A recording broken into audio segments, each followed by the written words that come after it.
Why not pursue riches? Riches are neither good nor bad. They just make the person more of who they are internally. Wealth isn't just monetary either.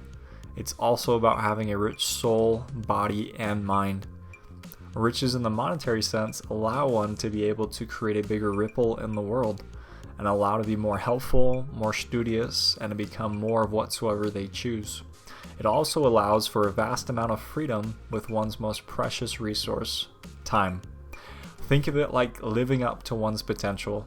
If you can become more or greater than you are, isn't it your obligation to do so? And anything less would be mediocre. If you were to become richer, would you be able to better support yourself? Better to give yourself time to think clearly? Better to spend time with those people that matter the most to you? A pursuit in riches is a noble pursuit, as long as it's not for power over others, but for bettering oneself and others. There's a science to getting rich, and it's like an arithmetic. There are certain laws, and whosoever should follow these laws should with mathematical certainty become rich. Obtaining riches, money, property, come from doing things in a certain way, whether this way is known or unknown to the person. There is a certain way. Riches are not subject to a particular environment, for if it were, everyone in a certain neighborhood, city, or state would become rich, while others next to them would be poor. However, we see rich and poor living in the same environment, often side by side. Similarly, there are people with the same exact vocation, same environment, with the same amount of time passing, and one would become rich and the others would not. Further supporting that it's not a matter of environment. Some environments are more or less favorable, yes. However, these facts prove that the only real difference is in doing something in a certain way. What about the more talented? Well, riches come to those that are extremely talented and those who are average and well below average, to those who are immensely bright and to those who are not, those that are strong of stature or weak. So the conclusion that we come to is that you can become rich by doing things in a certain way.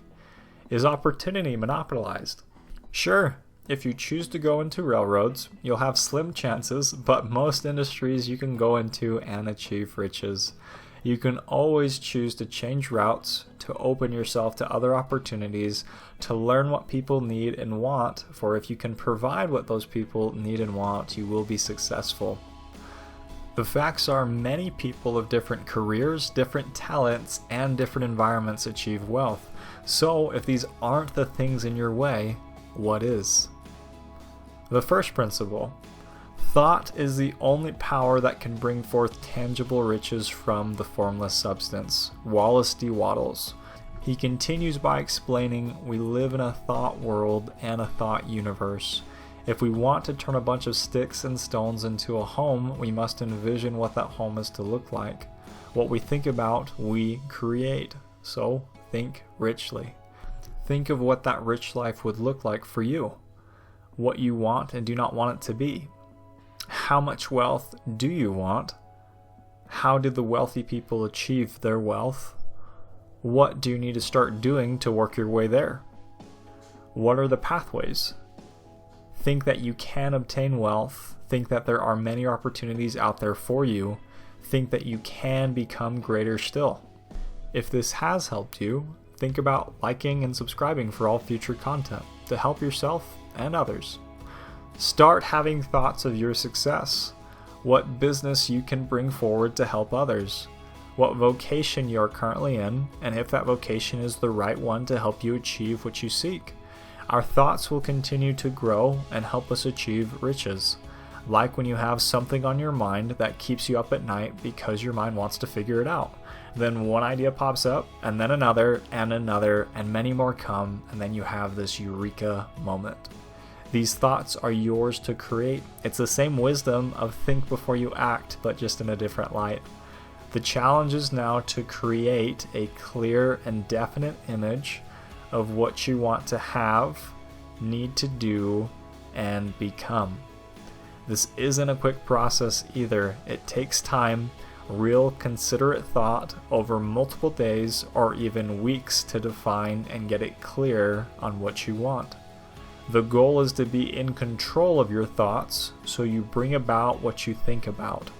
This is why goals are so powerful, for it's the constant guide that you think about to bring you back to center. Focus on creativity instead of competition, for there is an abundance of substance in our world and in our universe. Think of one of the greatest advancements we've had in modern era, which is the internet. It was created in 1983, but didn't come to the public until 1993. And the internet allows many things to happen, such as information to be shared all around the world so quickly. And it's also vastly changed from 1993 to today. It's an incredible creation. Similarly, AI and blockchain technologies are still in their early years and have great opportunities for growth and will probably become incredible things down the road if they aren't already. The power to create is an amazing thing, a great gift we've been given as mankind. Creativity can be summed up as the idea of being able to create something new that hasn't been done before or an original idea. You probably already know that riches are created. No wonder then that part of the science is creativity over competition. Monetary riches come from the value you bring people. So the question is, what can you create to bring value to others people's lives? As you go throughout this thought and creation process, remember to be grateful for all things. Grateful that one opportunity led to the success you've had and that the next opportunity will lead you to greater success. Grateful for the setbacks as they push you to become something better or to challenge your mind in a new way. Grateful for the riches coming your way. Grateful for the people you're about to meet, help, and friendships you will foster in this life. Gratitude fosters happiness, and there is a certain advantage that comes with happiness, which I'll share with you in another video. Thought is the creative power which leads us to act. Thinking in a certain way will bring riches to you, but you must not rely upon thinking alone. You must also act, doing all that you can each and every day to bring about your vision. Having a definite purpose with a strong faith that it will come to fruition. Often many people who want riches think and start creating wealth opportunities but do not take any action and are poor still. Thought and personal action must be combined to attain riches. Thoughts bring forth what you want, and by action you receive it. This is the key, the certain way, the secret. You must act in the now, for you cannot act in the past, nor in the future, only in the present. Many people fail to take action, and this is responsible for their mediocrity. Once you have your vision in mind, you must act, whether that's making a change in your environment, your vocation, or your habits. We are habitual by nature, and often creating the most effective habits will lead to riches. There is no other time than now, and there will not be any other time than now to create your wealth. Hold firmly to the vision or goal you have set forth clearly in your mind and act towards it. Don't pay any mind to daydreaming or wasteful thinking. Simply focus on what you want to bring forth and take massive action to receive what your thoughts create. By having a clearly defined vision, a strong sense of purpose, an unwavering faith, abundant gratitude, and by taking deliberate action, you will undoubtedly, in this certain way, achieve riches.